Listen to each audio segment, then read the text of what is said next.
Good evening. It is Tuesday, which means it's time for CTS. Lots going on here. This week, we had the Magic Johnson drop today on Top Shot, a few other snafus over in that sphere. We got some weird happenings within NFT. We're going to talk some NBA Finals. We got Pete here. We got Andy here. Jack rolling in late. Let's do this.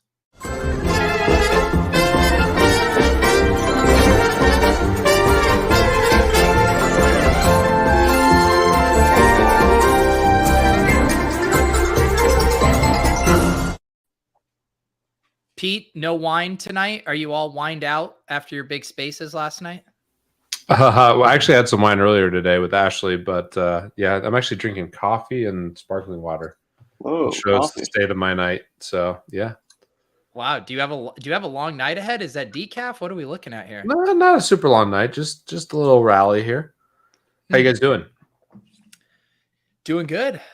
Doing good. What about you, Andy? How are you doing? Yeah, I'm good. Can't complain. I filmed a podcast in person today, which was fun. Oh yeah. With Delphi. Yeah, it was a good time. Otherwise, nothing too crazy. Where I was are watching there? some Stranger Things before this. Oh, nice. Where are the studios that you recorded at? It was in like Times Square actually, but it was actually super nice. It was they just like rented out like a space for a couple hours. We had like a room set up with a camera and everything, and just like 2 mics and headphones. But it was really nice room, easy to do. I think I might do it for some potential future fractional content at some point. That'd be sweet. Yeah, I'm getting so excited for our live show here in a couple weeks for lots of reasons, but one, just to be able to do a show in person. There is just something definitely different about doing it in person. So that's a good reminder here why I'm on it. I believe we're pretty close to max capacity on what Underdog said we had space available for at our live show. That's 2 weeks from today at NFT NYC. We're going to do a show from the Underdog offices in Brooklyn. But if you are a Club VIP and you're in the Discord, I did circulate that form once more here. I would say get in any of your interest by tomorrow or so, because then I'm going to get the list finalized and over to Underdog. And we're going to be able to record that too. So if you guys can't make it out for that, we will have that. I don't know if we're going to be able to pull off the live show / live stream itself, but we will for sure post the video of it after the fact. And Pete, you're not going to be able to make it, right? You said you're going to be at a wedding in Miami. Well, I got back from a wedding in Miami. I'll be in San Francisco. Oh, San Fran. Very good. I saw you caught Ashley on her phone the other day. The tables had turned, and then it kind of backfired on Ashley because the internet had a field day with her hat. Yeah, the internet had a field day with her hat. I actually feel kind of bad because Ashley, it's like the Will Smith thing. Ashley's been, she's had the hair loss stuff since the pregnancy. So here she is, I think she looks great with the hat, but yeah, the hair loss thing, she's trying to find a solution for. So she felt bad about, yeah, she's still doing well, but she's got some bald spots. So she's trying to figure out a solution. So shame on the people for talking smack, but all good. It was well worth it. It's funny. I mean, if she's going to get in what, I don't know, 100 jabs a year at you, I guess you can get one hat shot coming back, I guess. I like the hat. Worldwide Wob's comments really funny. There's a ton of them. Yeah. I'm working. Yeah. A lot of Pharrell references too, I believe. I know he had his big hat phase there. Yeah, she can pull it off for sure. She looks good. So what was the big news from any big takeaways from your spaces last night? I've kind of like just had my head in the dirt on the markets. It's just one of those things where I don't like to stare at it when it's bad, but what's going on over in there, Pete? No really big takeaways. I mean, I think it's just kind of been the status quo recently. Bit of a bear, a lot of uncertainty, geopolitical risk on assets kind of being the front and center. And obviously we're, paying the most attention to crypto and NFTs. So yeah, I thought it was, there's a lot of really good commentary, and yeah, I'm really enjoying doing those spaces. It's a lot of fun, and there's a lot of different unique insights. So nothing to like ride home about now other than just be careful. And I think the big thing for like startups and people in crypto right now is just make sure you have some runway and yeah, be building. I mean, I think that's the good news about where we are now is like there's never, a bear market sucks, but like it's definitely the best time to build. I mean, OpenSea was built starting in 2017. The majority of the work they did was from 18, 19, and 20. And then they reaped all the rewards here in the last couple of years. So that's the biggest takeaway for me as an entrepreneur. Yeah. It is funny too. I know building has, of course, now become such a joke, but I even felt it a little bit like having that span after the football season here until, basically the NFL draft. And it was just like kind of this quiet period where I was able to get so much stuff done that I'd wanted to do. And then once things kick up, or the parallel here being a bull market, it is just so hard to get things done. I find myself wishing that we had more of an off season so I could get to more of the projects I wanted to. Yeah, totally. And I think that's the thing. Like, it's hard, like when things are up only, it's hard to not just stare at your screen, trade NFTs, flip things. Like, I'd love to hear Andy's perspective. I mean, he was deep in the weeds and building at the same time. I feel like it's a lot easier to be heads down when there's not as many shiny objects that are distracting you. So I think that, and then the other thing too, from a competition standpoint, a lot of the bad actors get weeded out and the space shrinks from a builder's perspective when we're, it's not just up only. So it's also from that perspective as well, that it's another good reason to be building. Yeah. I think like with NFT stuff right now too, it's pretty helpful because you kind of get to see a bit more what people actually like or care about, because it's a lot harder to like fake community or excitement or positive sentiment when price is going down as opposed to up. When the price is up, generally everyone's going to be happy no matter what. When the price is down, the things that people are still excited about or the benefits people really enjoy, that like kind of stick through that are like a much more valuable data point. Yeah. That's totally true. I was just going to make one last comment on it, but yeah, you kind of get to see who's actually passionate about things. And that's, I've seen that in crypto. I've seen that in the betting times, when DFS was rocking. And then there's all the uncertainty and legal stuff going on. The people who are really passionate about the space stuck around. And, I haven't been like deeply immersed in crypto for a long time, but I've been paying attention since 2012. And it's just so funny. Like, everyone's talking to you about it, wanting to buy when it's straight up. And then as soon as it goes down, people are like, oh, it's a scam, yada, yada, yada. And all these people who are like, oh, this is my life. I'm all in on Web3. I'm all in on this. And now they're like doing something else. Like, oh, yeah, that was a joke I sold at the top. Like all that kind of stuff. So, yeah, you get to really see it. And I think it's really important, especially after this most recent wave. I think it's cool to see who's sticking around and who's trying to grow within the space. Yeah, it's hard, the different flavors of that too, though, because there's also the people too where you see their, mental health deteriorating when they've wrapped up so much, whether it's financially, their personal brand and this stuff, and then it's down only. Like you see people go into some pretty dark spaces. So in that, in that context, I don't mind if people are like, yeah, I need to take a break and step away from this, because it can, all of our relationships with this stuff can get really distorted quickly. Mm-hmm. Definitely. Yeah, it's definitely a helpful reset in a lot of ways. And like, it's definitely also good to take time off and like not think about something. I think it's good even if you are actively like working in the space and stuff. And it's just way harder to do when everything's going up because you have so much FOMO and like you're always worried about missing potentially something. And, those kind of things, while they've happened a lot recently, actually are still fewer and further between. For sure. All right, here's the big question. Did either of you guys line up for the Magic Johnson drop today? I actually did, and then I got a call and I screwed up. Because I didn't see how to enter before. I was like there like 30 minutes before, an hour before. I screwed up. So user error, and I heard there's some different things that happened there, Pete. So I don't know. Did you get in line? I did get in line. I got in line twice. I did qualify for the priority queue, whiffed hard on that, jumped in the general queue, whiffed on that. Andy, the grimace made it seem like you maybe would have liked to, but you forgot. I wanted to, I forgot, but I also think it was while I was recording that podcast, so I don't think I would have been able to either way. So Yeah. I think, there ended up being, it seemed for the most part, sentiment was pretty high heading into this drop. I know people were excited about this one. Obviously, Magic Johnson, one of the biggest possible names that you could get. I think in general, people seem to have a fondness for the run it back stuff, and it still feels kind of new and fresh. I know there were a couple issues that happened today. I know our buddy MBL, who we dearly miss. We need to get MBL's Top Shot. Man's busy.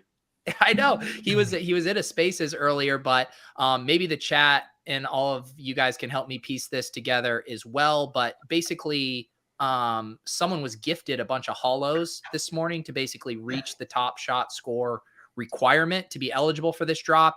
And then they pulled like the number 7, some premium of the Magic moments, basically, after barely qualifying it. So I believe that was the debate that was happening on Twitter today. How do we, kind of avoid mistakes like that? Did you guys catch some of that fallout? No, I didn't see that. Yeah. But so wait, let me make sure I follow. They were gifted moments to qualify for the drop and then just got lucky in the drop. Correct. They're saying they pulled the jersey number. Guy that got gifted pulled the jersey match. So he was not qualified for the drop as of very recently. And somehow someone sent him 9 holos, and then both of them, the sendee and the sender or the receiver, both got there. So I don't know how much randomness is baked in there or what. That doesn't bother me that much. I don't know. Yeah. I was trying to, John Boy had a tweet here. They're talking about basically how could you prevent last minute, 150,000 worth of Top Shot score gifting. So this, in general, this just seems like kind of our classic thing here of, Top Shot presents a new solution to try to make more people happy with how these drops are working and who's eligible. Then, of course, naturally, there's going to be loopholes to those. Loopholes get exploited. People get mad. And now we're in the next part of that trajectory. Yeah, I would like to. I don't think it's going to happen.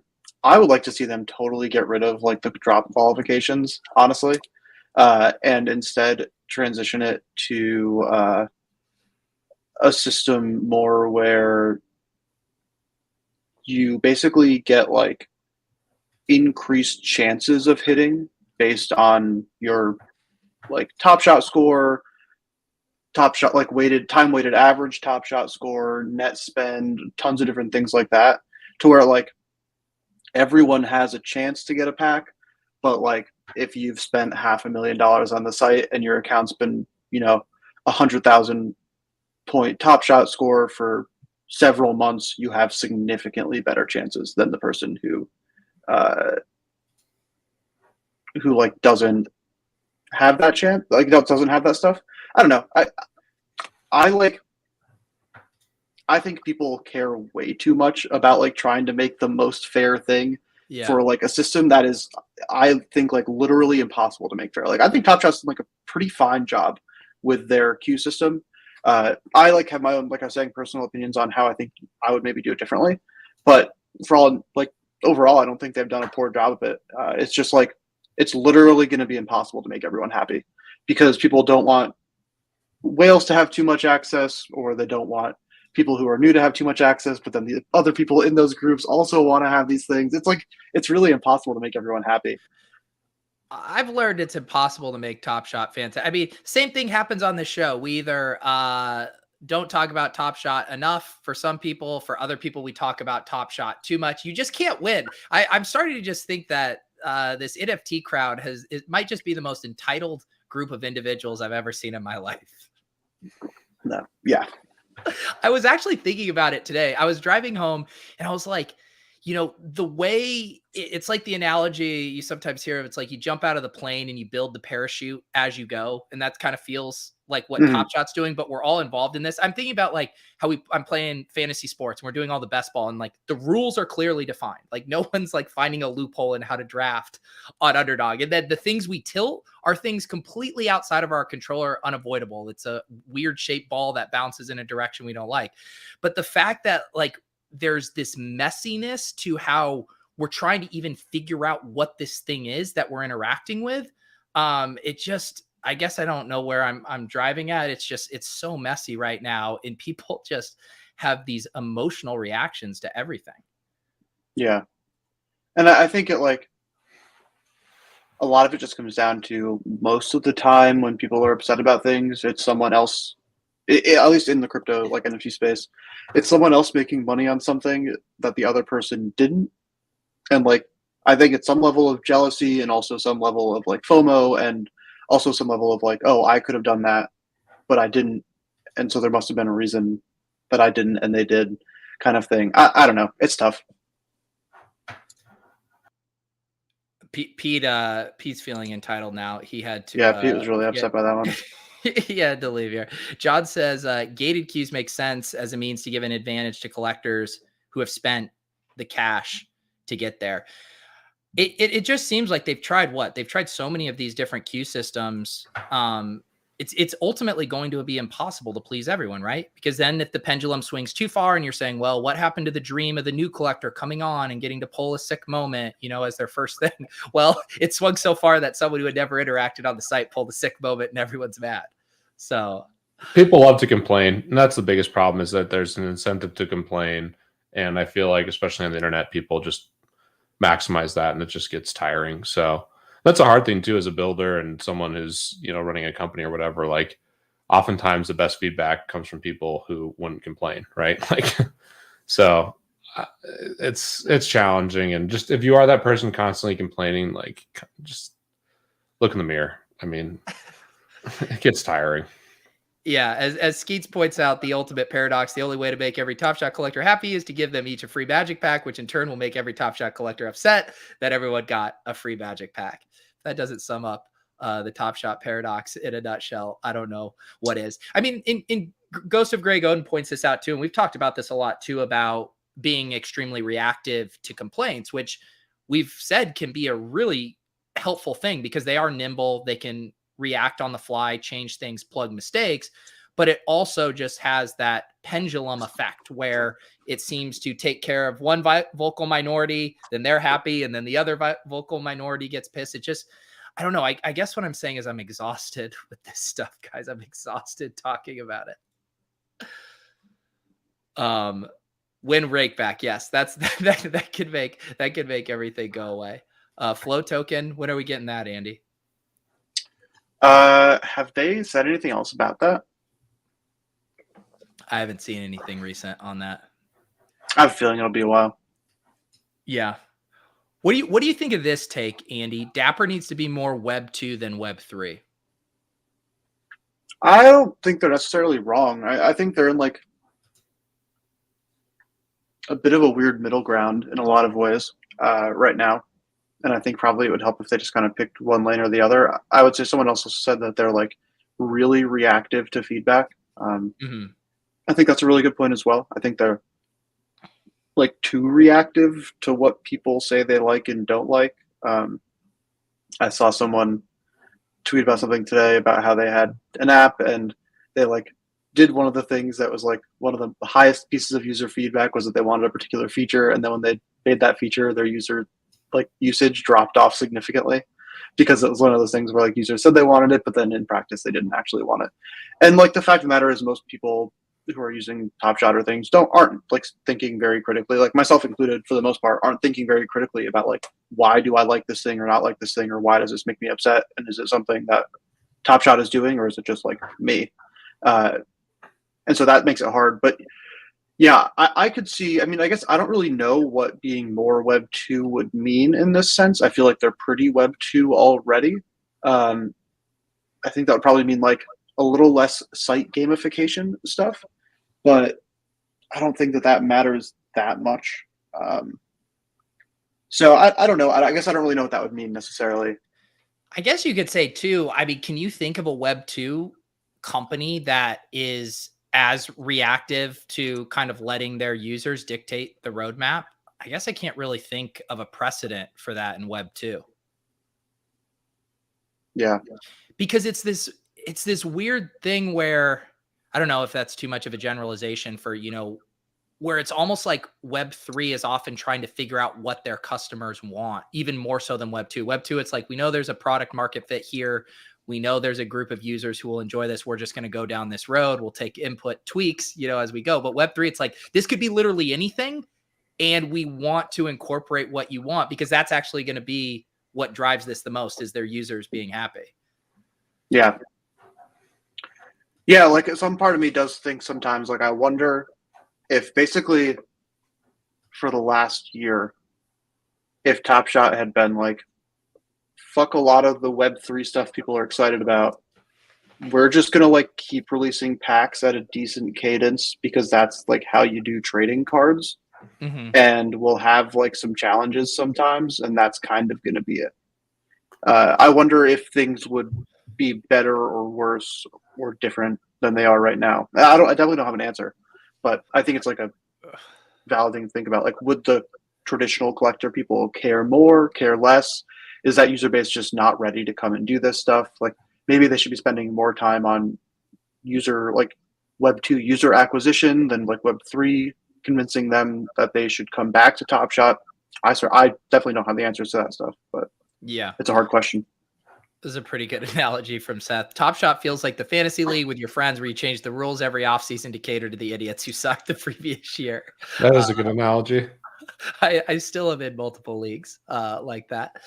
Yeah, it's tough. It's funny too, because you mentioned, or was that someone in the chat mentioning it? But all day they've rolled out like the burning moments mechanism, which kind of goes back to what you were just saying, Andy, where it's like, that's a very Web3 concept right now. And we've seen different variations of it with staking, etc. I mean, that's clearly like pandering to an NFT native crowd, not the like, I want to collect football moments crowd. Yeah. Yeah. And that kind of stuff, I don't get it totally, to be honest. I think there's a version of it that would be like, maybe if they marketed it more as like, hey, in traditional cards. Yeah, I think there's been way too few goblin sounds from the team. It's been very bearish. I can't. Roham on his yacht making goblin noises with Diplo or whoever it was. Sorry, keep going. I do kind of wonder if like they're trying to, with burning, while it's also catering to Web3 stuff, trying to like hit the whole idea of like how traditional cards can get lost or be ruined, or like grading systems or something. I think it'd be kind of cool if they leaned into that more with burning, like even something as simple as not calling it burning and instead calling it, I don't know, whatever you would call a card that it becomes like ruined or something. Like trying to get more into the branding of like, how do people who could potentially be like the long-term collectors and users of this think about and talk about the things that they buy and sell. Yeah. Pete, do you have any interest in like burning in general as it pertains to sports collectibles?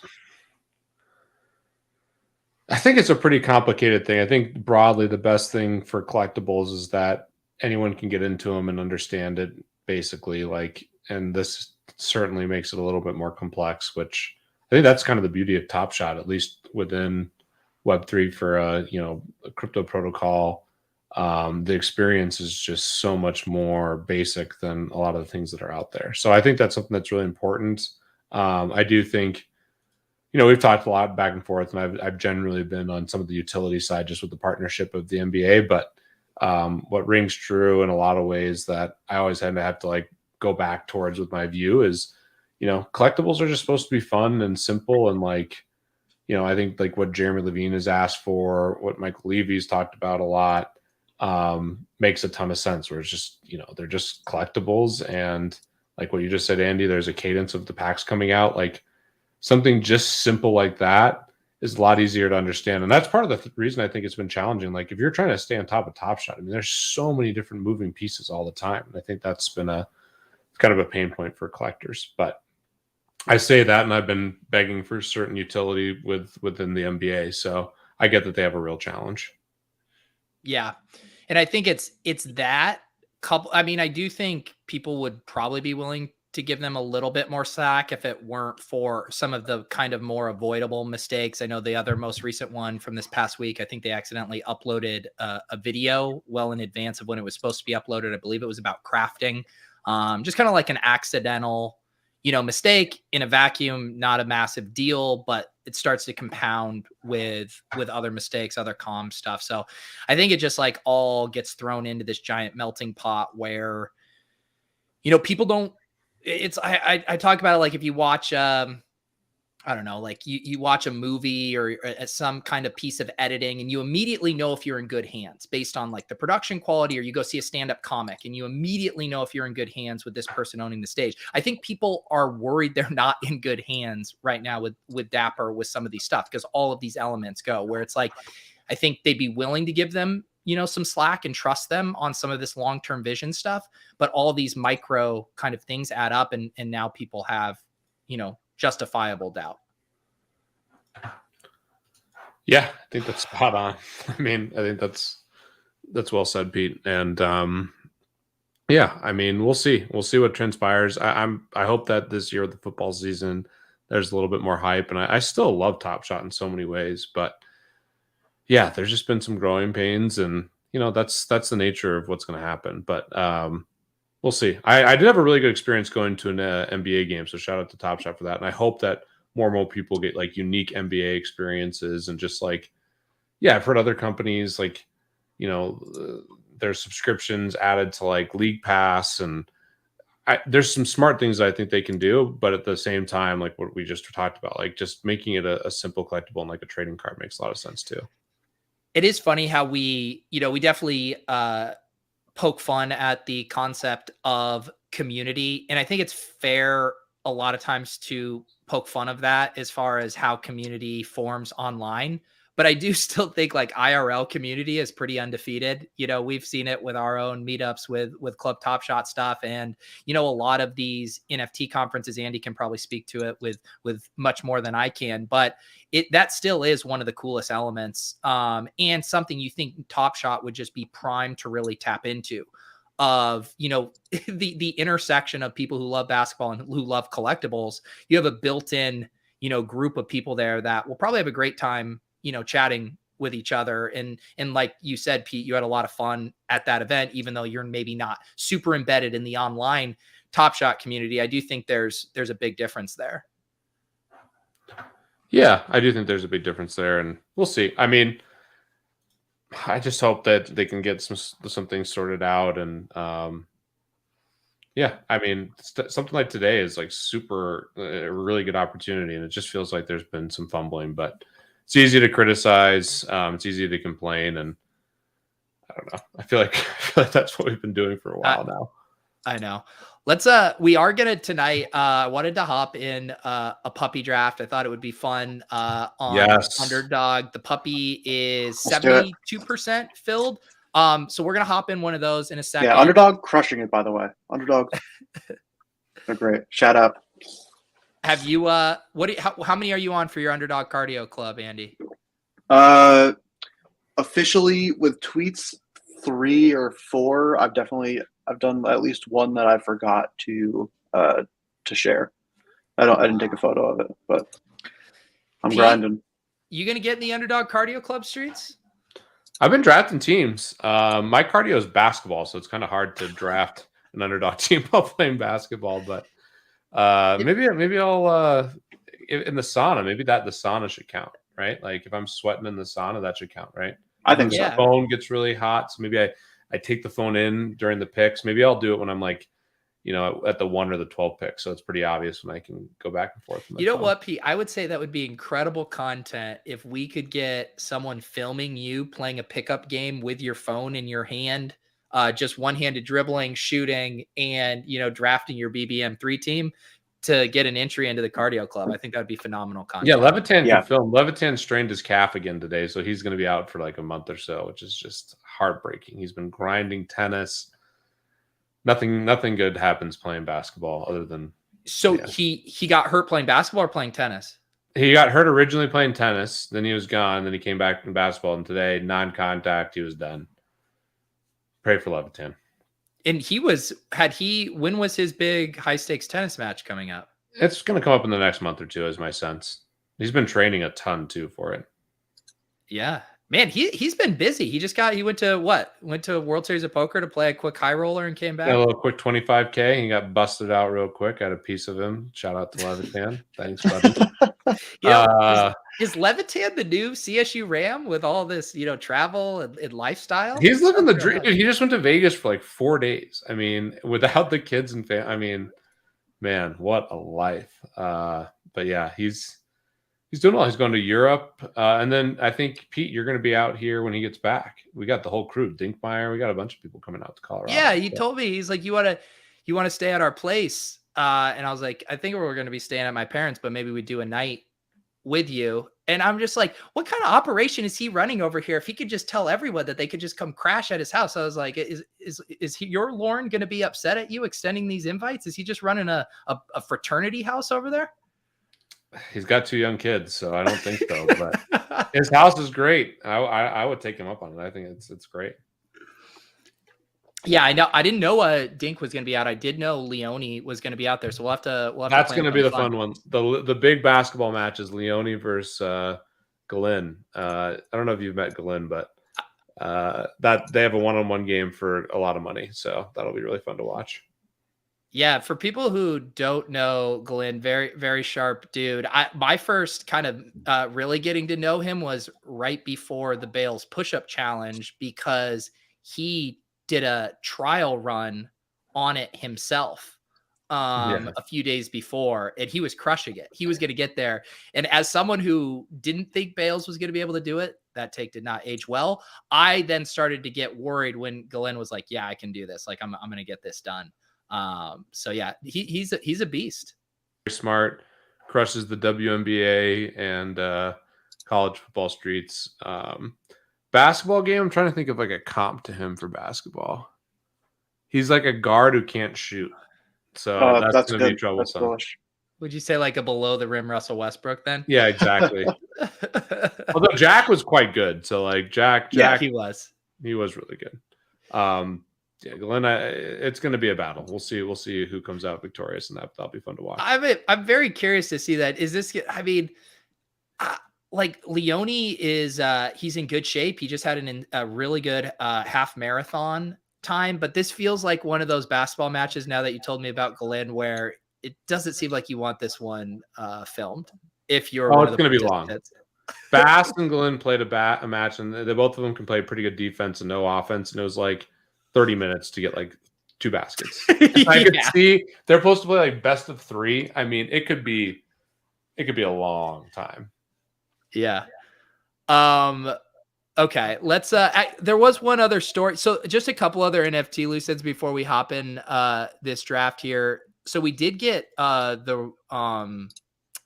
the punishment coming down on Nate Chastain, the former product manager at OpenSea, indicted for making $40,000 in insider trading, facing up to 40 years in prison. DOJ is coming for your ass too. Andy, did you have any takes on this kind of as it pertains to making an example out of him and the rest of the NFT space?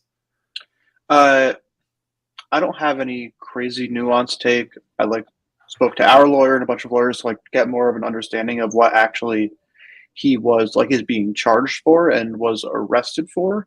And my understanding of it, again, I am not a lawyer, is that essentially what it comes down to is him being charged with basically defrauding OpenSea by doing things that were against the company's best interest, while he had a duty to not do those things based on insider information. And so it was not actually that he was like him actively insider trading these NFTs is not explicitly the crux of what the information was. It was also that he worked at OpenSea and had a duty to not do that, essentially, not to harm the company. That is my understanding of it. As far as, is he going to go to prison or whatever? I have no idea. I will say the one thing that was like interesting, or to note about it, I think, is like it really shows the kind of reach that crypto Twitter has in a lot of ways, where this thing blew up because of Twitter, and there have been many other people who have definitely done many worse things, but his is the one that people latched onto and talked about, and now here we are. So it's just, I think, a little bit of a like helpful reminder that the crypto Twitter mob does really influence people's lives. Not to say that he didn't do anything illegal or anything like that, but like it definitely expedited the process of him having things happen to him. It's very interesting. There's a really good podcast episode on Unchained, where there's someone who came on who basically has a pretty extensive legal background and really knew the details of this case. If you're more interested in learning, I think it's like 2 episodes ago now. I don't listen to every episode, but that's a good podcast in general if you're interested in crypto. Let me see here. I'll find it. Because I think the thing that always makes it tough, and we see this in other industries too, maybe more broadly, crypto, obviously kind of sports betting too, where yes, it's good to have some of this stuff cleaned up, obviously, but it also then can allow probably for overreach, right? Where they come down harder than is even probably warranted. And then you worry about innovation being stunted, all this stuff. I mean, I'm sure you've thought through that stuff too, Andy, where like if they ever came down really, really hard on stuff where like you would probably realistically be forced to move out of the country if laws became super, aggressive. Yeah, it'll be interesting to see. I don't think there was a really great maybe is a stretch, but there was a big proposed kind of very wide-reaching bill that was first kind of released today.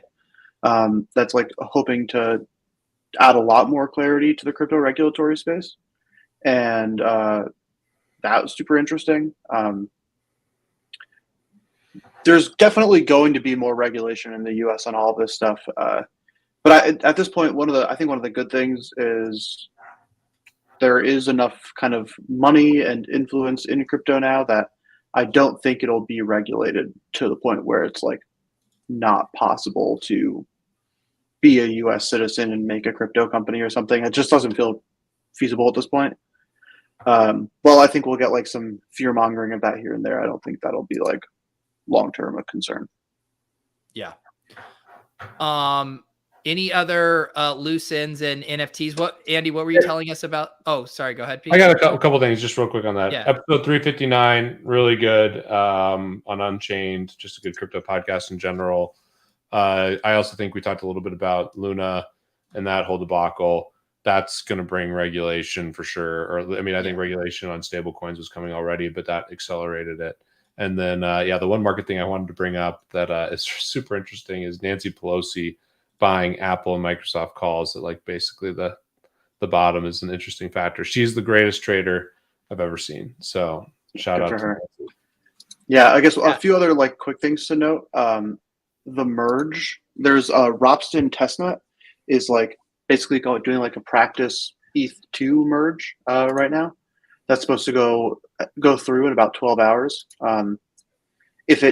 Assuming that it happens and kind of goes off without a hitch, I think it'll be the first time that like happens and works well. Just something to kind of keep an eye on. I don't even really know where to keep an eye on. I just see people tweeting about it here and there. That was like the big thing. And then there's this funny "We're All Gonna Die" NFT project who refunded a bunch of people who sold the dip, which I thought was funny, interesting. The creators seem to not care about money, but good for them. Yeah, was this one of the free mints that we're all going to? Yeah, it was a free mint. They've also been encouraging people to burn their NFTs. I don't know why, but like the team who made it bought a Mutant Ape and burned it, and then a bunch of other people burned their "We're All Gonna Die" NFTs. They burned like a few hundred ETH worth of NFT value for free. I have no idea what's happening with that project. It seems unhinged. The heads on the NFTs are so weird, but the art's kind of cool. I don't know. The Nate asking you, is your bullishness on ETH mostly tied to the merge? It's a big part of it for sure. Like it'll cut the Ethereum issuance significantly, and then like alongside that, I think that the relative narrative shift of being proof of work, proof of stake as opposed to proof of work is a real and very tangible thing for Ethereum. I think that it will get a lot of positive sentiment from like the general public based on that, and basically being more energy efficient. And I think it'll overall just be super, super good for Ethereum. Yeah. That, and sorry, I kind of, the merge thing that you mentioned to me, were you saying this is kind of like the first execution of that merge or a test of it coming up? Yeah, so I saw Sisyphus tweeting about it today. Let me see if I can find any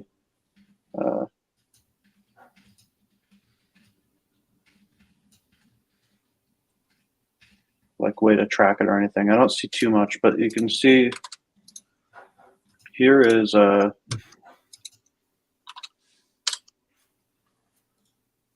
right. Here's the tweet. Let's see here. I'll pull this up. Oh man. This okay, it's when you're gonna have to translate this tweet. Whenmerge.com, WEN merge.com. And so you can track it there. And so this is a testnet merge. When merge. Oh wow, this looks scary. Dynamite imagery. Yeah. And so this is, I guess, this is the first major testnet to kind of go through the merge is Ropsten, and that is happening right now and should be live in about 12 hours, a little over 12 hours. And so that'll be a really, like, assuming that nothing goes wrong there, that'll kind of be the first like major step in like the merge actually coming to fruition. So that's cool. Yeah, in and of itself, not a huge deal. But in the kind of the larger grand scheme of things, assuming this goes well, it's a really good sign long term. Very nice. Yeah, it'll be interesting to see that. I'm sure any positive good news on that front will probably be pretty good for the price action. All right, let's go ahead and hop over and do a puppy draft, guys. What do we say? Perfect. Wow, it's snap filled. Andy, did you This get thing's gonna fill in like a couple weeks? It feels like sooner. This thing is, holy cow, Andy! You already have a badge. When did you get your badge? What is the badge for? There's two different. I just got my red badge the other day. There's some qualifications for it's X amount of drafts or X amount won. But it took me, I think, like a year and a half to get mine, and you got yours in what, like 6 months? You know. It's probably the amount of drafts that I've done. Oh, Pete, do you know what I also remembered? The team that you and I drafted, I believe it was the contest, the Albatross. We advanced to the second round. That team we drafted on air. Wow, must be nice. Let's see that team. Yeah, let me. Let's see. Where am I? Oh, you lied. Oh no, you didn't lie. Oh, here we are. I'm gonna go grab some water real quick before this. Okay. I'm a few picks away. Tell me, how's this team looking going forward, Pete? Not bad. Not bad at all. This was the one I think we had the turn pick, and then we were jealous of. I think Jack had the 101 or something. Yeah, that's a very strong team. I wish I was in the puppy. I should have tried to get in. I missed the private chat. What am I doing?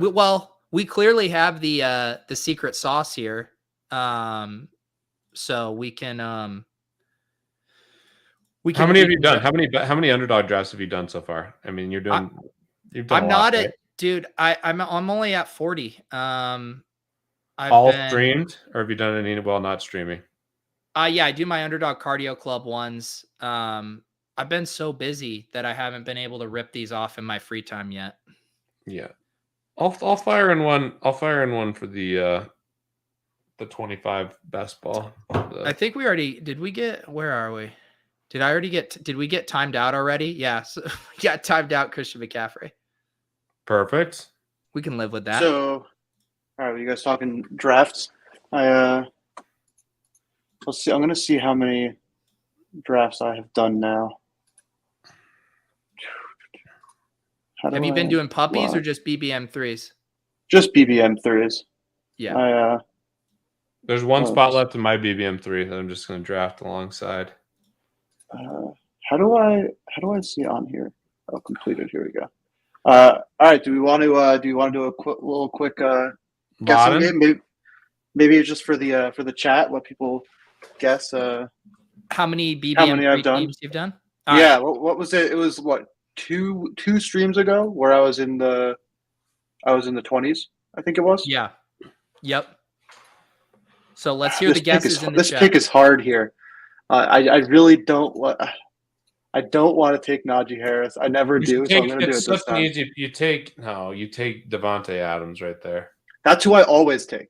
I always take Devontae Adams, and so sometimes you just got to live a little. Najee, I don't love that.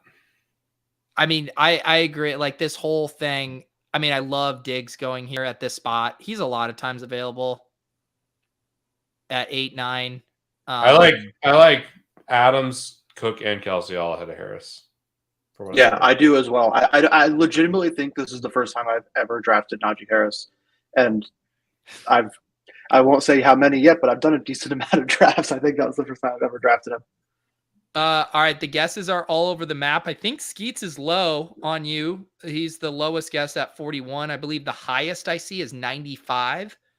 Oh man, I think that'd be crazy. I think these guys in the 69 range are probably pretty close. We gotta give it to Mr. JE. I have 39. Ooh, okay. So you've been building and not drafting as much. Yeah, I have 39 45-minute long Underdog. I know. No, I've been. I like the Mark Andrews Memorial Day weekend. Oh yeah, I'm the top 5 tight ends this year. I feel really great with a lot of them, and I'm always super happy to take them. I would say probably Kels is the one who I'm most nervous about, just because he's getting older and at some point has to drop off. But Andrews, Waller, Kittle, Pitts, I also don't know about, but Andrews, Waller, and Kittle are all players I'm really excited about. The good news is too, week 17, Steelers play the Ravens, so you got a little correlation game stack for championship week. See, that's the one thing I'm really bad at with this. I do not Tyreek Hill the correlation. Yeah, I was gonna say Hill or AJ Brown. I wanted to see what you wanted there. I don't like it. I've been an AJ Brown truther. I do not like that trade for AJ Brown. Oh, I'm the opposite. I think it's big for his value. What do you think about it for Devontae Smith? I think two players who I've really been struggling with this year are Jalen Waddle and Devontae Smith, and I think it's good for both of them, but I don't know. Yeah, it should be good for Smith. I just worry that they're not going to throw enough. Tannehill can at least throw. They run a lot, but then they get Brown wide open, and the box is stacked. The Eagles. I think he's going to almost be like a de facto running back, where Brown's the best guy to catch a slant over the middle and just bulldoze someone, and I don't know. He's such a big physical player. I guess I like him so much as a player that I feel like you don't trade for him without having an idea of how you're going to use him. All right, well, now I'm going to make you take him. All right, take him. Unless you can make a convincing case for someone over. I think there's a clear tier break at wide receiver after AJ Brown here. Yeah, I like AJ Brown there. Yeah, I am a little bit bullish on Mike Williams. I think that this could be the year that he actually flips Keenan Allen as the number one. I think he kind of did last year, almost. Yeah, the start of the season, everyone had those takes. They're Keenan's done. This is Mike Williams' team, and then it just fully reverted back. Yeah, I think maybe this year might actually be the year. I don't know. Pittman is another guy who I have no idea about. Oh, I like Pittman. I do too, I think, but it's if I talked to someone who really felt strongly the other way, I could be convinced. But I just think it's really hard to not think of his quarterback situation as a big upgrade for the next year at least. And in that situation, he's the number one wide receiver with a great running back and a significantly better quarterback situation. That's my view. I think I know exactly what you mean on Pittman because I like him too, but I think he's like a round overpriced. And so just that one round makes me feel like a little gross anytime I take him. You Yeah, okay? I agree. Yeah, I just don't choked thi- in my I water. think he's priced properly. I think he's one of the best receivers in the NFL. He's going to get a lot of big opportunities on the play action pass. For best ball, he should have some big games. I mean, he had some big games last year, and he's got a quarterback upgrade. I mean, Matt Yeah, I Ryan's think- not like the ideal quarterback to have, but he's certainly better than Carson Wentz. I think the thing that I struggle with is I didn't watch enough of him last year to like feel strongly that he's a good wide receiver. I just know he put up stats and people like him. I also have no idea who I want to draft here. Oh no. Harris Andrews. Oh, Javonte at this spot is pretty nice. Yeah. But you could also go Waddle if you needed. I feel weird having 2 running backs and a tight end after 3 rounds. But sometimes it just works out. What's your boots on the ground take on the Javonte Melvin Gordon backfield? I mean, Javante's going to be the lead back, but they'll split time. I mean, that's the case in basically all backfields now. As teams have realized, hey, we should probably run out 2 running backs in most games. Yeah. Like, there's not many guys who are going to get 90% of the work or 85% of the work or whatever. Like, Taylor, McCaffrey. I mean, the thing that like Eckler's not Austin going to get all the work. Eckler. Henry kind of does though. Henry will get a lot of the work relatively. Yeah. I think what makes it hard too, and the reason why Javante's still attractive at that price point, even if he's in like a 50-50, is again the way this tournament's structured and how important. Oh, we have like, naked adult fun. Naked HD fun. Best These are adult dating always site. out. But what I was going to say though is like you think of the contingent value in both directions. Like say Javonte got hurt and Melvin Gordon had the backfield weeks 15 through 17 or vice versa. I mean, sure, Melvin Gordon could put up a 25-point game without Javonte Williams, but Javonte Williams could put up a 40-point game just based on his profile and his explosiveness. And so that's why it's like, yeah, he's pricey for being in a committee, yet the way this is structured, I think it's probably a fair price. Yeah, and like the world where Melvin Gordon gets shipped off to a contender or someone or gets hurt or whatever just feels like a big enough world too where there is a situation where halfway through the season, all of a sudden it goes from a committee backfield to Williams taking 80% of the workload. Who do you like here, Pete? Who do you have? We have McCaffrey, Hill, AJ Brown. Kittle just got sniped 9 seconds. I like Amari or Robinson probably. All right. I just wrote up in the Fantasy Life newsletter today why I never draft Amari Cooper, so I'll stay on brand here and take Allen Robinson. Why do you never draft Amari Cooper? Well, this is actually, I have had a conversation. You know, Pete's brand used to be more firmly tied to Amari Cooper than almost any other thing in the world. Pete, we feel a ways away from that. Yeah, and especially now that he's gone from Dallas. I mean, he went from like one of the best case scenarios to not an ideal situation, and now we have Deshaun Watson drama. We've had drama. Yeah, there was some stuff. There was more about him today, right? Didn't he like post some weird shit on Instagram or something? Yeah, there's some concerning stuff to say the least. Skeet's asking a question in the chat. Is there a way for Andy to see how many times he's drafted a player? Yes. Yes, there is. Exposures tab. Yeah, it's kind of fun. Let's see. Let's see your exposures, Pete. I'll give you some exposures. Okay, 1 sec. You're on the clock. So I mean, I love all the running backs, ETN, Hall, Dobbins in this range. I'd also be I would go with the running back for sure. Which one? I mean, I've been hammering Breece Hall anytime in the 5th. I don't hate it. ETN's getting a lot of pub right now, but yeah. Yeah.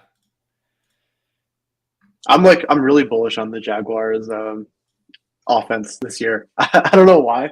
I'm really excited to see Trevor Lawrence. I think he's going to be good. You can stack them up late. Same with the Jets though, so that's kind of nice here for Pete. Yeah.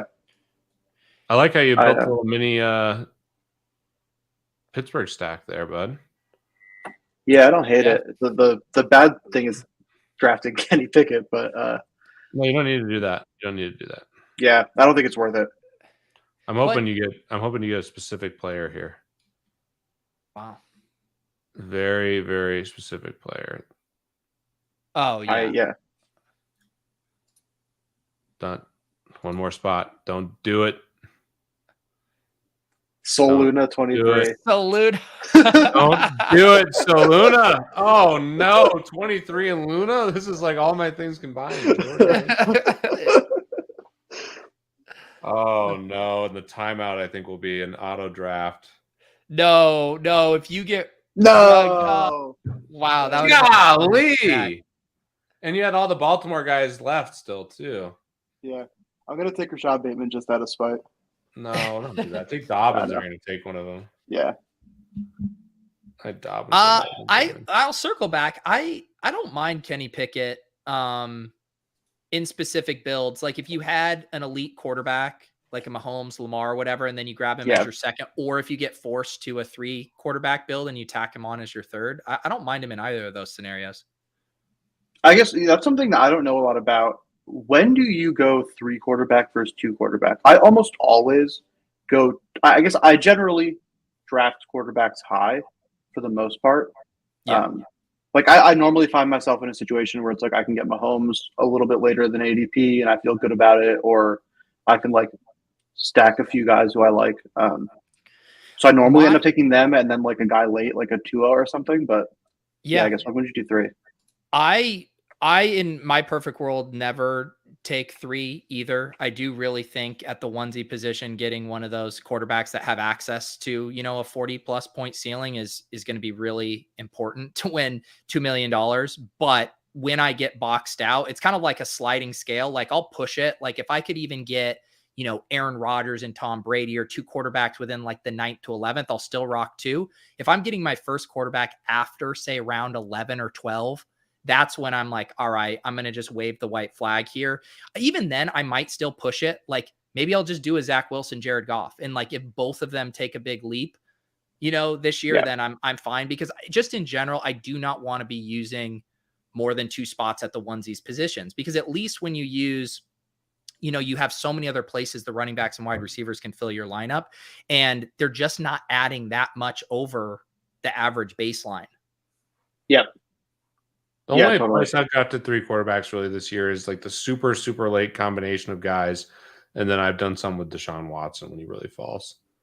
Yeah. Every once in a while you can get Deshaun Watson for crazy late. And I'll do like, I've had some teams where I've had like him and Tua and like Trevor Lawrence or something. And I feel pretty good about that in a lot of ways, where it's like this really high upside swing of I got all of them super late. I have like a totally stacked set of position players, and then like one of those quarterbacks could definitely blow up for the last third of the season and like play super, super well, or even multiple of them. I have a strong preference on 2 running backs. All right, let me hear it, Pete. I like Michael Thomas or St. Brown here. Yeah, I would break the tie in favor of Michael Thomas since they play the Eagles week 17. Perfect.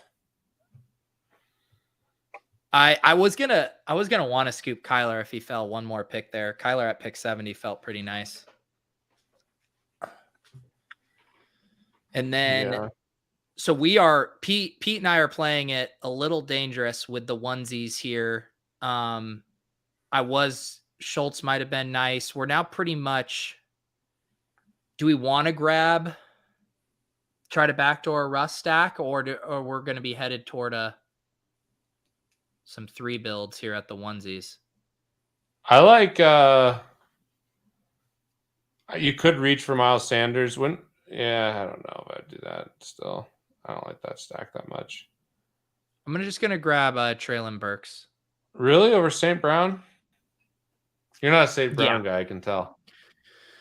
I honestly like both. But in this grown-ass man lineup, I wanted to add a grown-ass man. Fair. What do you think of A.J. Dillon this year? I like him. He has he has a wide range of outcomes, which is pretty good in this format. But he's expensive. I've been taking him a lot in 0 RB stuff as like one of the guys who's like a higher upside player, in my opinion. Here's my start in the the BBM. Go ahead. I have McCaffrey, Barkley, Higgins, Judy, McLaurin. Say that again. I got McCaffrey pick 2.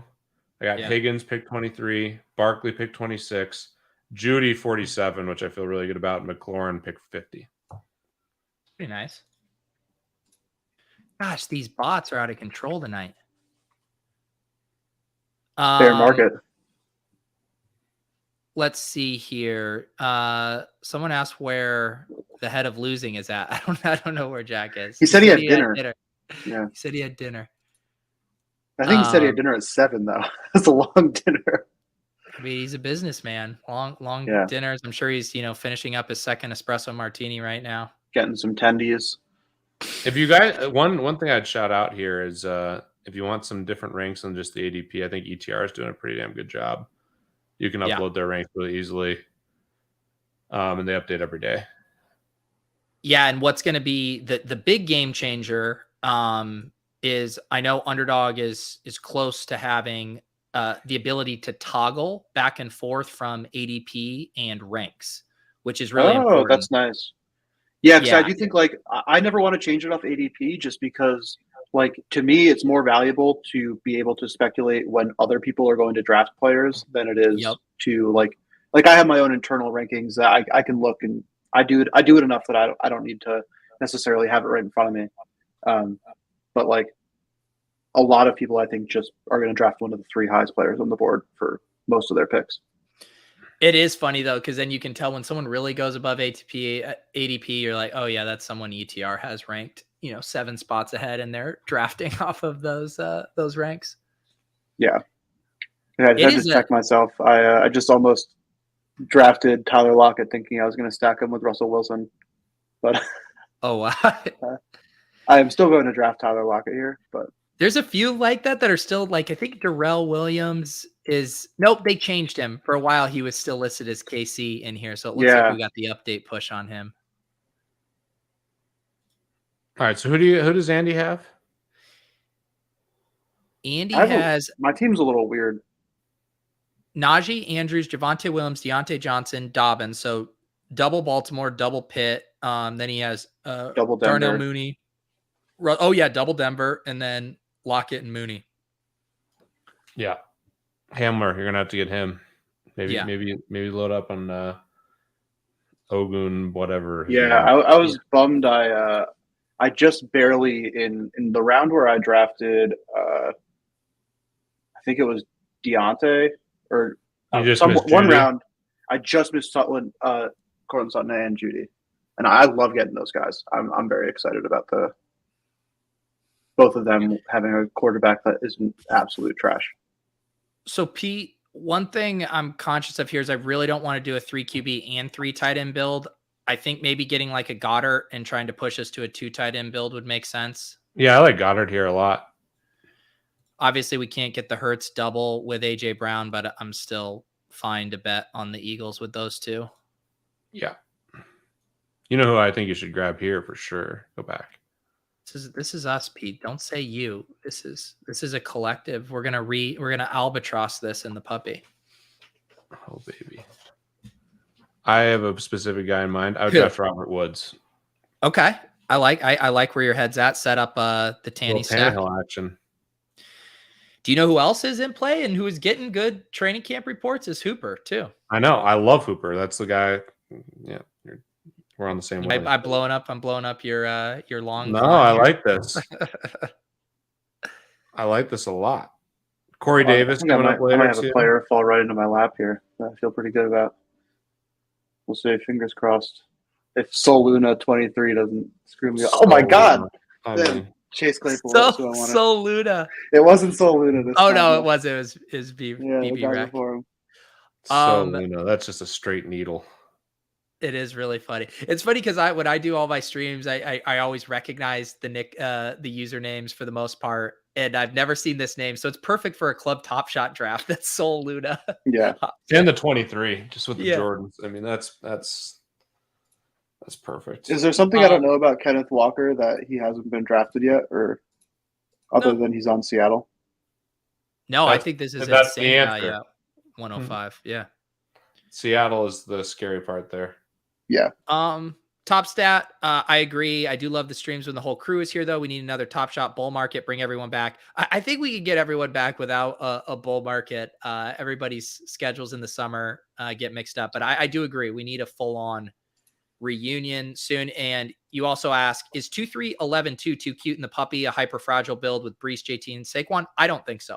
I love pushing the extremes with that. Obviously, you're going to lower your floor. You're going to lower your advance rate. But teams like that can sneak through to the finals then would have a massive upside. Yeah, I think. Yeah, I feel like want to experiment more with that. 2-4-10-2 is as extreme as I would go. There's an opportunity cost with 11, I think.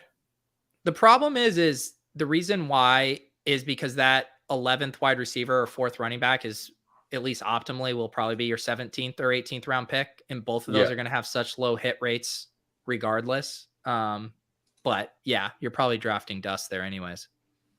Yeah. My team's coming together a little bit over here, boys. I got San Francisco guys last. I got Elijah Mitchell at pick 71. Ayuk, and then just got Trey Lance. Nice. Jack is rushing to get home. He's going to close down the stream with us.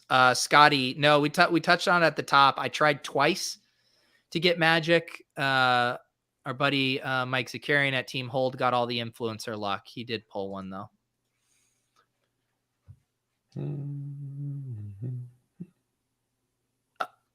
All right, Pete. Let's figure out what we are going to do here. We want running backs or tight ends, or I think we can wait on QB. We have no stacks available in this range. No. There's a couple guys I like a lot. I love take Stevenson. You're on the clock. Take Stevenson. I was just gonna say Stevenson with Tyreek. Stevenson's on the Patriots. But you're saying no, but they're playing week 17. Yeah, the matchup. Yeah, I love Stevenson this year in general. I do too. Yeah. There's a report today. He's been working on catching passes all off season. Yeah. I mean, because the whole thing with Stevenson is, can he get James White off the field a little bit on third downs? Yeah. If he can get him off the field, it's blast off. Big time blast off. Did you guys see the team that I drafted the other day on my cardio club? It was one of the weirder drafts I've done, but I'm really excited to see how it does. I ended up with Josh Allen and Lamar Jackson. Really? I like that a lot. Okay, hold on. Let me pull it up. It was one of those ones where it just kind of like happened, and like every single part of the stack all fell into place like really, really nicely. Oh. I'm so sick now. I look at all the Underdog Cardio Club posts, but I just clicked the machine part. So I haven't been looking at the teams. My machine doesn't like actually take good pictures, so you can't really even see it in the photos. I'll pull it up here after Pete and I pick. Ooh, this team looks good. Pete, let's see. We could. I'm curious who you'd take here, but I have a pick that I would definitely take here. You want to do Penny? I would take Penny or Madison. I actually am pretty high on Madison. I like him too. Let's do Penny just because we get, again, I'm a correlation slave at this point. I love it. Jets. Yeah, that's true. Let me pull up Andy's draft real quick. The reason I like Madison, for what it's worth, is I just think he's like one of the clear guys that, something happens to Cook, he can just win this thing for you. Yeah. And Andy is going to not endear himself to Best Ball Twitter. Not only a clipped draft screenshot, but a light mode. I mean, just a bunch of no-nos here. You think I'm going to take the time to learn how to not do a clip screenshot? I still don't know how to like ignore calls on my phone. It's really easy to share a draft once it's done. Let's see here though. Josh Allen, Lamar Jackson, and they got those running backs too. 0 RB build: Sanders, Pollard, Cook, Algier, Gus Edwards, Sony Michel. All very correlation nice. with his running backs too. Diggs, and the wide receiver stack and tight end stack is really nice. Yeah, you got the full Lamar Jackson. Ooh, this is sexy. I like That's a this good one. team. Yeah, it felt really good. That's not weird. That's just a really good team, and you got the QBs late. Well, what was weird about it was just how late I got Lamar. Like, I wasn't planning to do that, and then Lamar just wasn't getting drafted to the point where I was like, all right, I'm just going to draft Lamar here and keep it simple.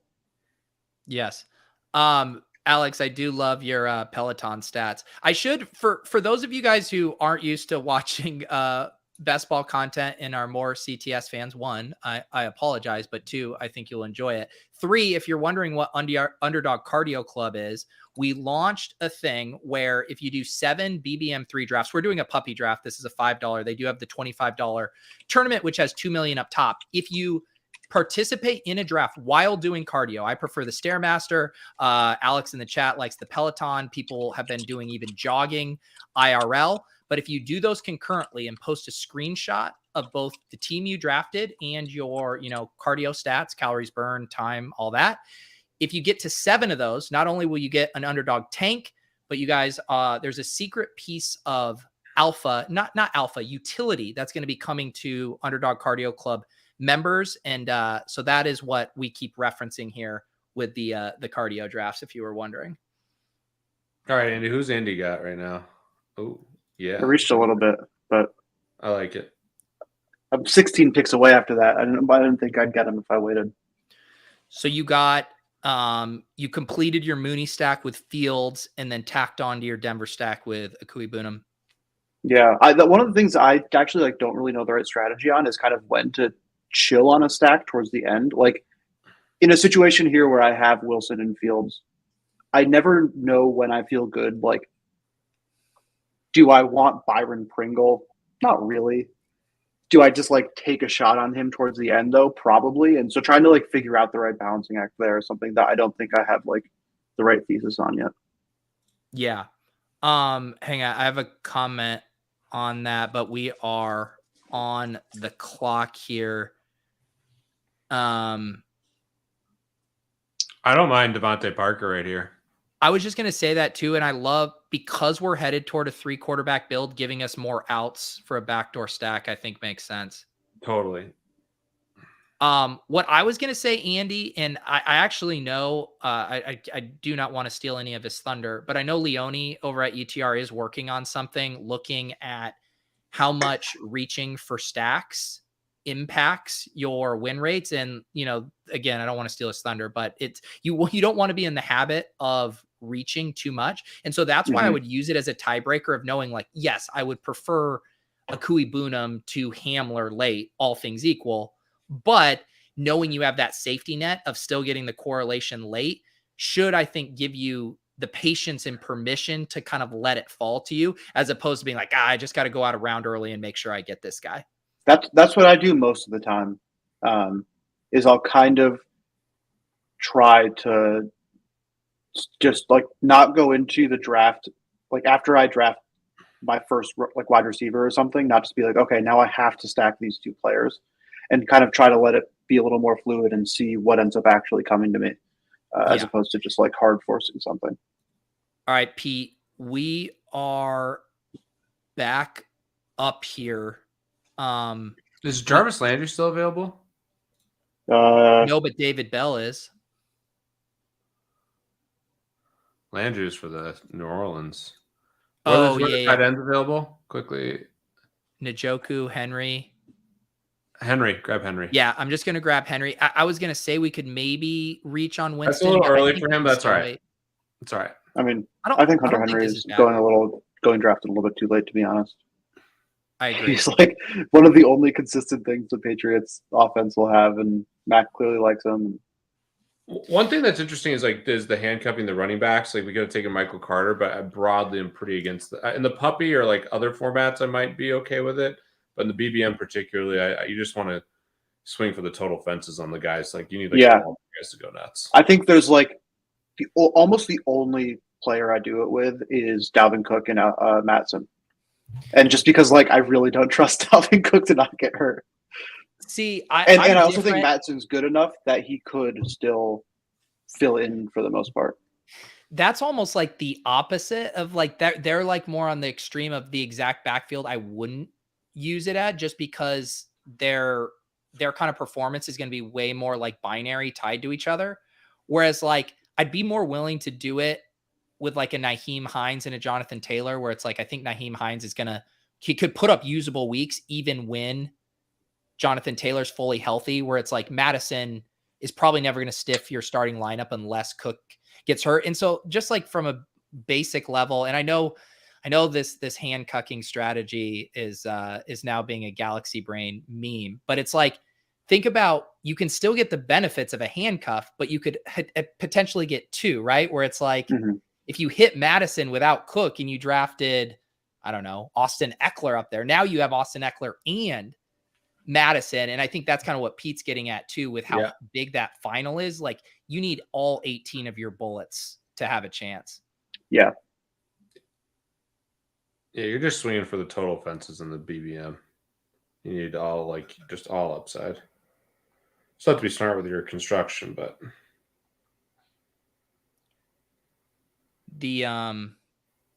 this stuff's way too fun though. Drafting and just bringing me back. Maybe I'll have to draft 5,000 teams again this year. One other nice thing too, I think, because a big comment, or one other thing about the reaching for stacks conversation is, I think it also dovetail with the idea of being unique. And because everyone loves stacking so much, if you're reaching for your stacks, you're probably going to land on more duplicated combinations with the field because everyone is kind of doing the same thing. Whereas if you let the stacks fall to you an extra round, you're going to be more naturally diversified because you're going to have a better pick in the round above and hit the same stack that those other stack chasers hit, which I think is a pretty powerful thing. Yeah, totally.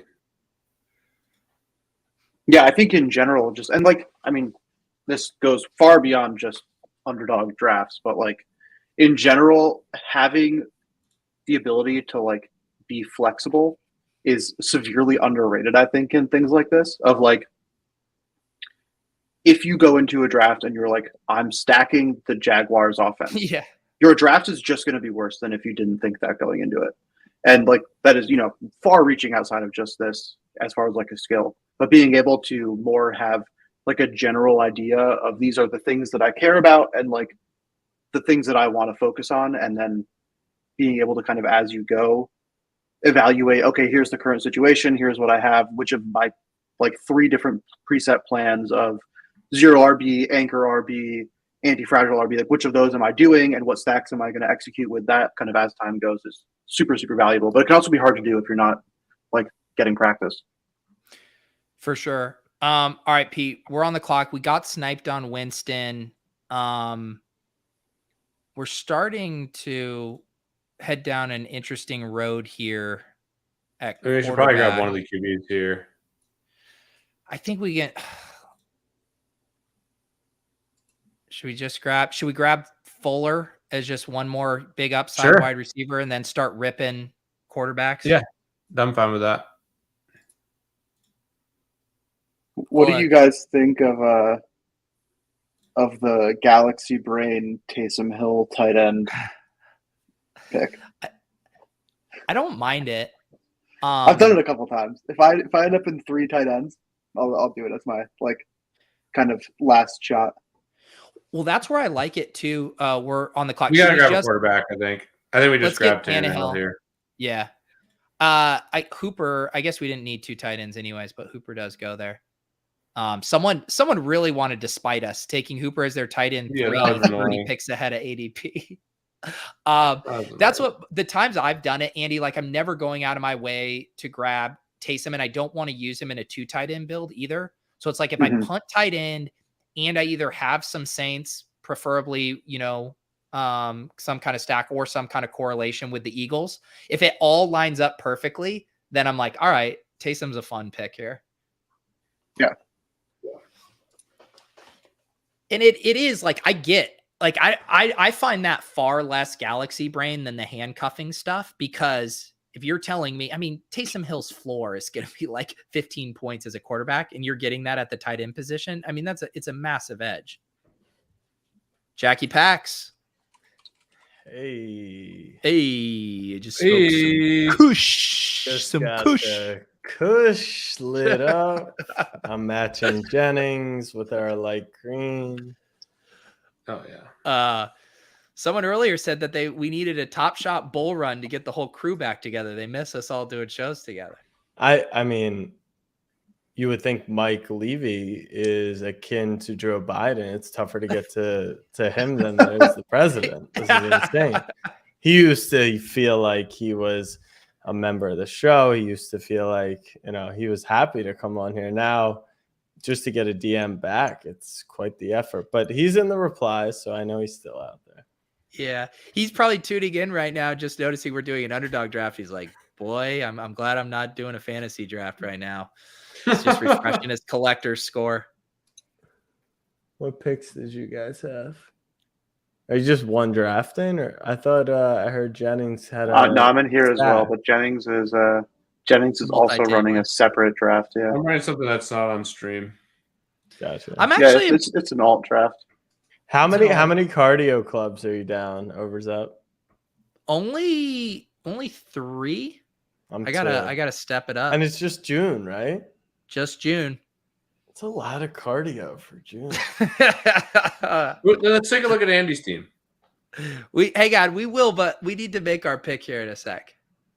Okay. What pick did you have? 3? We had 3. We got auto-drafted Christian McCaffrey. We've been dialed in ever since. Overs that. Do you have 100% Breece Hall?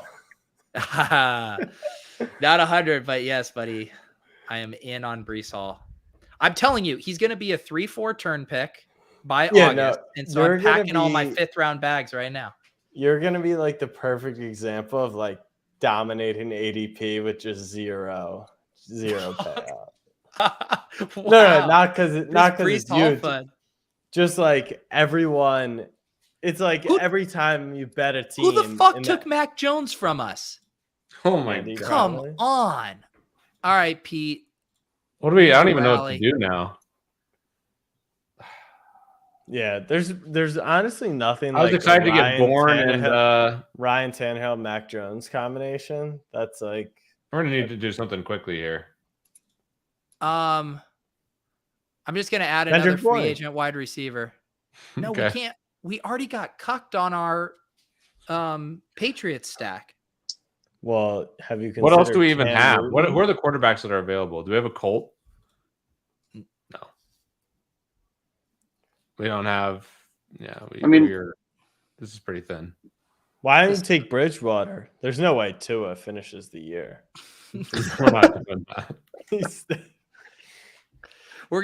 Can you imagine a sicker pick than having to take a naked Matt Ryan? Because that's about what we're gonna do, Pete. Explain to me why people. Well, first of all, why don't you get Mayfield, aka QB1 for the Cleveland Browns? Or what's wrong with Mariota? People don't like him. Well, we're trying to build out some stacks here. No, but stacks have just gotten absolutely demolished. In general, we're gonna take our 5th running back, Pete, and then we'll figure out our quarterback. Who do you want? I don't think people necessarily think he's going to start the whole season. God, these running backs are bad. Take Brian Robinson. I think that maybe we'll grab one. Can you click QB real quick? That didn't say Chad Henne, right? I don't see him on that list. Like, why the fuck? Who the fuck has a share of Chad Henne? That person needs to be arrested. That's an aggressive pick. That's unique. Backup quarterback and showdown. Jack, do you know what Underdog should do for us?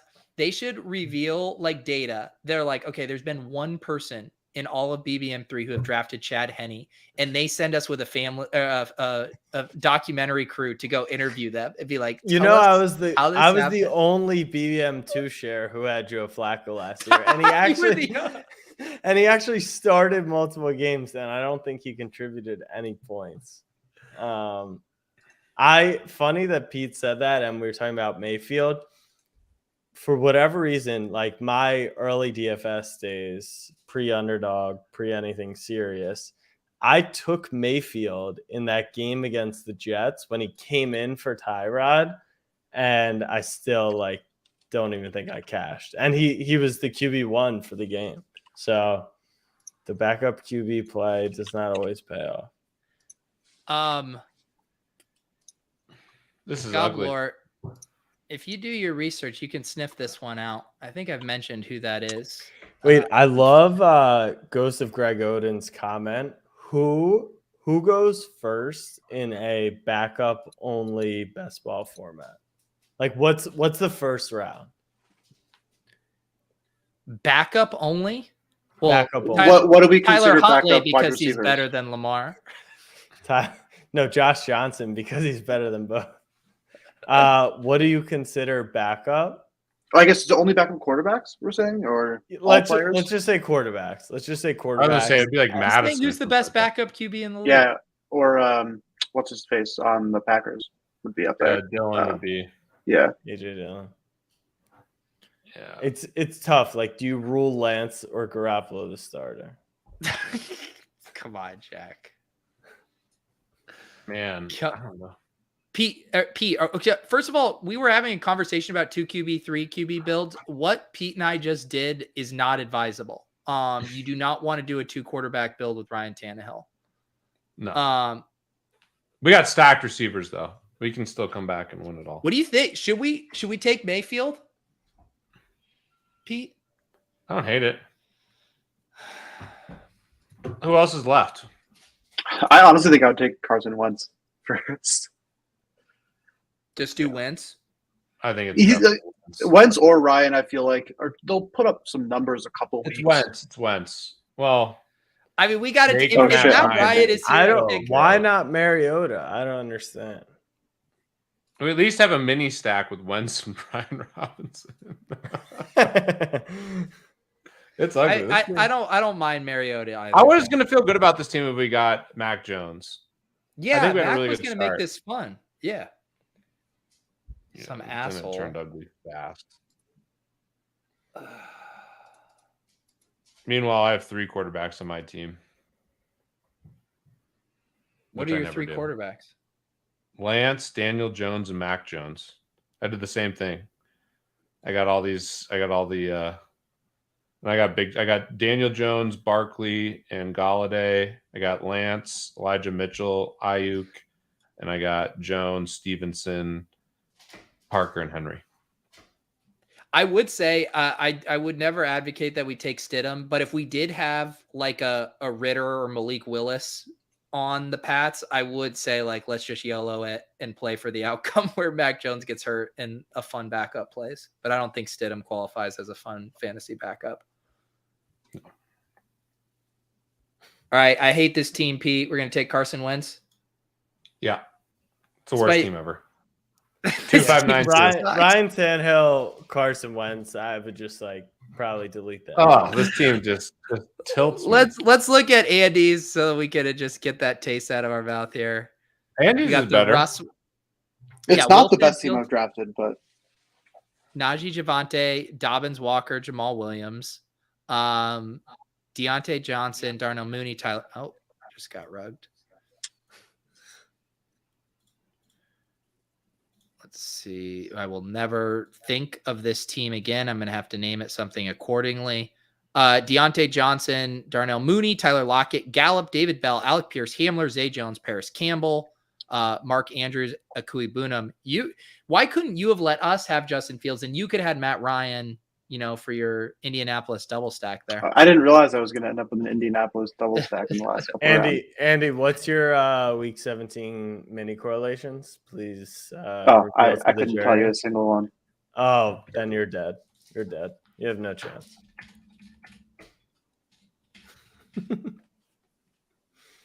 I haven't been naming my puppy drafts, but I'll take a second to name this one here. And that concludes our underdog draft on Underdog. Underdog. Underdog. Cheers to Underdog. Cheers to you boys. It's honestly embarrassing for Mike. He doesn't even have an underdog clip because he's not participatory. I think What was that? the reason Yeah, No. it almost got there. that the episode that we pulled like that footage from for that, the only time Mike said Underdog when he goes, I don't think I have an Underdog account. So that wasn't going to make What? the evergreen clip. You weren't there for that?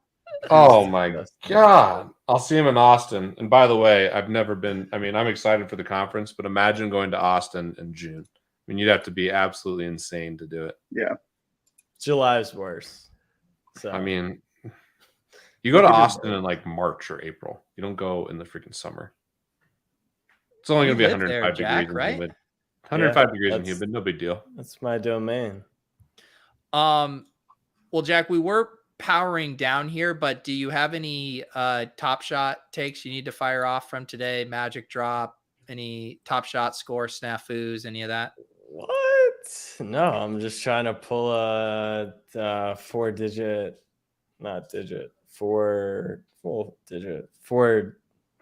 to pull thousands of dollars worth of Magic Johnson moments. So were you drinking tonight at this dinner? Was it a boozy dinner? Whatever. You know, it is what it is. No kush, really? though. No kush. No kush. I like this version of Jack letting himself go. He drinks most nights, says, 7 sessions on the cardio or on the Stairmaster in a month is a lot of cardio to do. That is a lot of cardio. Like, wait, you pulled a Magic? I wrote in the chat. Yes. What? Yo, what up? It's DJ Pete Overzet. Welcome to the club. We didn't think things were going to get popping tonight, but it's about to get lit. Behind door number 2, it's a 3-pointer. 13-25, Kevin Durant.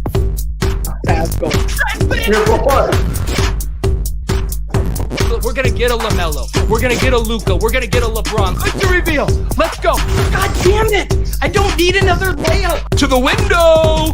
To the wall. The De'Aaron Fox stripped down my ball. 293 assists. 293. Everybody get their drinks. Let's get a cheers tonight before we open up these 9 packs.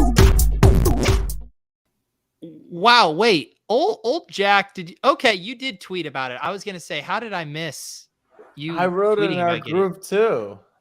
You did? Do I have you muted? Why am I not seeing any of this? I wrote, I spanked it. Anyone else feeling magical? Oh, I'm sorry. I didn't decipher that.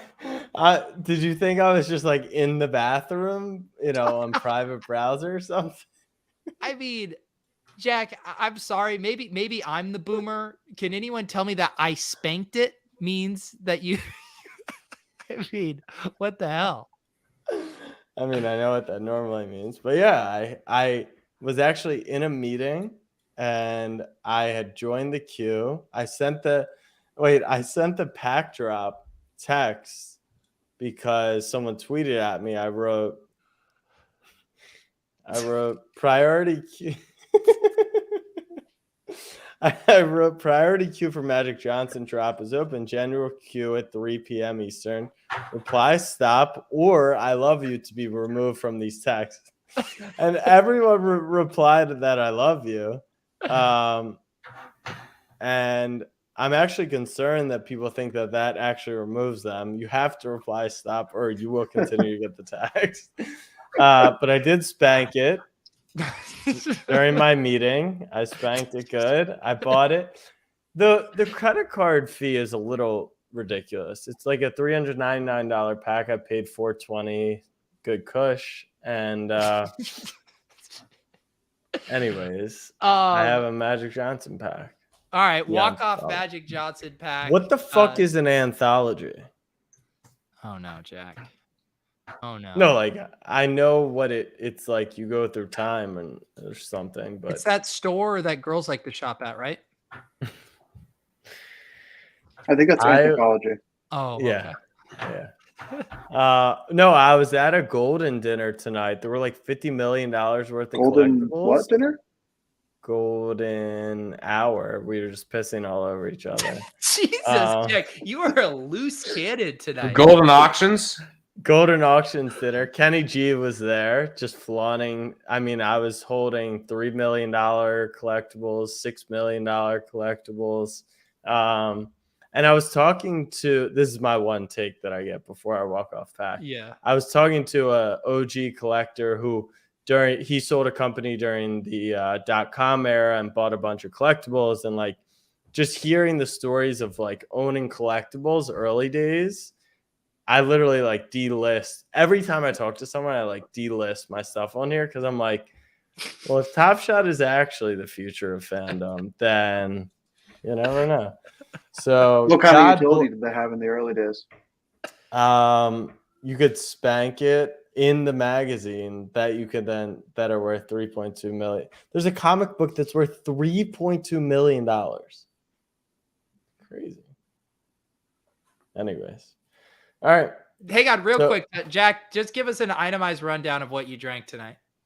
Not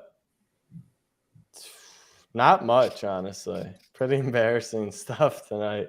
More than Jennings could before he would be blacked out in his golf round, like Laden thinks that one time. I think I only had 2 tequilas and a glass of wine. Maybe 3. There had to have been a few more mixed in there. Yeah, maybe something. I don't know. All right. Okay. How many moments are in this pack? I have no clue. All right. I'm excited to find out. What kind of music we're going to be working with?